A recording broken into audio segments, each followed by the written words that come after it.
Hey Wonder Peakers, did you know that yes, you probably carry DNA from a species that went extinct 40,000 years ago?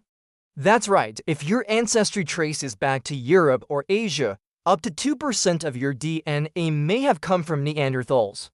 Neanderthals and Denisovans were ancient humans' close cousins of ours. Neanderthals lived in Europe and Western Asia.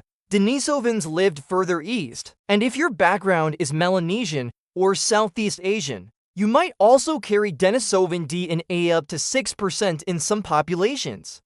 So what does that really mean? Let's break it down. They looked a bit different from us, had big brains, strong bodies, and they survived tough ice age conditions for hundreds of thousands of years. Then we modern humans showed up. And we didn't just compete, we interbred. Yes, we had children together.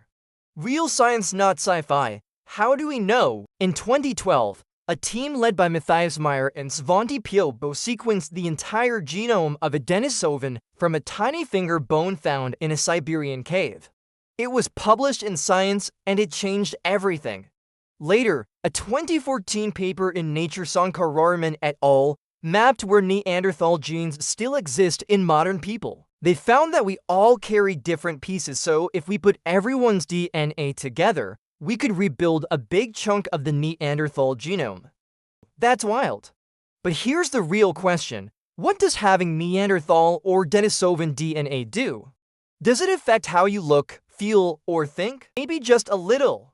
Some inherited traits might affect hair texture, skin tone, height, sense of smell, or immune response. A few genes may help people adapt to high altitudes, like those living in Tibet where a Denisovan gene still helps locals breathe better in thin air. But don't be fooled, having more or less archaic DNA doesn't make you smarter, stronger, or more evolved, and it definitely doesn't predict your health or personality. In fact, a massive 2020 study in Nature looked at over 27,000 Icelandic genomes. It showed that Neanderthal genes are still present, but their influence on our traits is tiny and varies from person to person. Still, this genetic echo from the past is incredible. It means you carry the story of human evolution inside your body. Every piece of your DNA isn't just biology, it's history. So Wonder Peakers, if we carry Neanderthal and Denisovan DNA, does that mean we're still evolving? Or are we living proof that our ancestors were never alone? Drop your thoughts in the comments. And don't forget to subscribe because here at Wonder Peak, the past never stays buried.